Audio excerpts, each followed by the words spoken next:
जगभरात आज 27 फेब्रुवारीला मराठी भाषा गौरव दिन साजरा केला जातोय।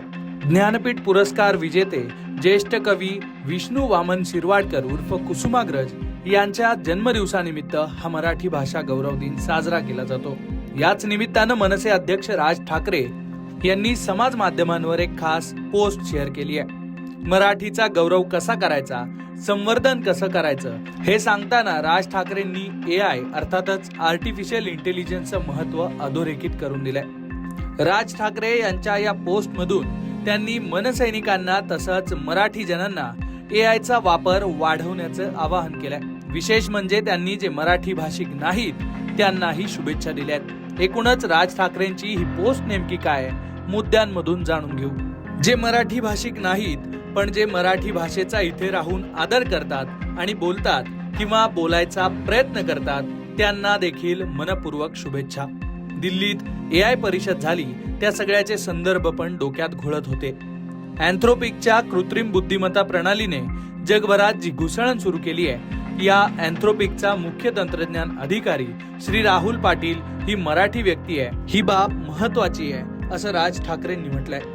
कृत्रिम बुद्धिमत्ता या क्षेत्रातील लोकांशी चर्चा केली, त्यांचं म्हणणं समजून घेतलं आणि त्यातून जे जाणवलं ते आज मराठी भाषा गौरव दिवसाच्या निमित्तानं मांडतोय। मराठीच नाही तर जगातील सगळ्याच स्थानिक भाषा ज्यांना स्वतःची लिपी आहे अशा सगळ्यांसाठी एक खूप मोठी संधी आहे। ज्ञान मिळवायला किंवा व्यक्त व्हायला किंवा अर्थार्जन करायला या प्रणालींचा हवा तसा वापर करणं शक्य आहे। यासाठी तुम्हाला तुमची मातृभाषा उत्तम येत असेल तरी तुम्ही मागे पडू शकत नाही। औद्योगिक क्रांतीनंतर मशीन्स ही मोठी शक्ती वाटायला लागली होती। जसं डिजिटल युग सुरू झालं तसा डेटा शक्तिवान ठरला आणि आता कृत्रिम बुद्धिमत्तेच्या काळात हा डेटा ज्या भाषांमधून तयार होईल त्या भाषा शक्तिशाली ठरतील। मराठीसाठी AIचा वापर करण्याचं राज ठाकरेंचं आवाहन। महाराष्ट्र सैनिक असोत की इतर मराठीजन, मराठी भाषेतून अतिप्रचंड पण उत्तम दर्जाचा डेटा तयार होईल हे बघितलं पाहिजे। समाज माध्यमांवर मराठीमध्ये व्यक्त व्हा। ज्या क्षेत्रात तज्ञ असाल त्याचे मराठीत ब्लॉग्स लिहा, मराठी पॉडकास्ट करा, कम्प्युटरवर कोडिंग करा, शाळांमध्ये कृत्रिम बुद्धिमत्ता शिकवा। यातूनच मराठी भाषा ही डिजिटल जगातील ज्ञानाची वाहक बनेल आणि जितका मोठा डेटा या सगळ्या कृत्रिम बुद्धिमत्ता प्रणालींना मिळेल तितकी ही सॉफ्टवेअर्स उत्कृष्ट संधी मराठीत उपलब्ध करून देतील। कृत्रिम बुद्धिमत्तेमुळे मराठी भाषेतून ज्ञान मिळवण्याबाबतचं सार्वभौमत्व शक्य आहे, ही संधी सोडू नका। कृत्रिम बुद्धिमत्तेमुळे अनेक नोकऱ्या कमी होतील अशी भीती सर्वत्र बोलली जाते, ती सार्थ देखील असेल, पण नक्की काय घडेल याचा अचूक अंदाज कुणीही व्यक्त करू शकत नाहीये।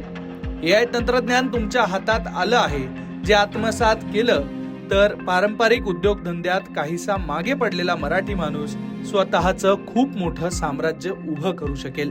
समाज माध्यमांवर मराठी टीका द्वेष पसरवण्यापेक्षा नवीन सकारात्मक माहिती टाका। तुम्हा सर्वांना मराठी भाषा गौरव दिनाच्या मनपूर्वक शुभेच्छा। अशा आशयाची ही राज ठाकरे यांची पोस्ट सध्या चांगलीच व्हायरल होते। राज ठाकरेंच्या या पोस्ट मधील मुद्द्यांबद्दल तुम्हाला काय वाटतंय? मराठीच्या संवर्धनासाठी आणि गौरवासाठी AIचा वापर आणखी कसा करता येऊ शकतो याबद्दलची तुमची मतं कमेंटमध्ये नक्की व्यक्त करा आणि अशाच माहितीसाठी लोकमत पाहत रहा।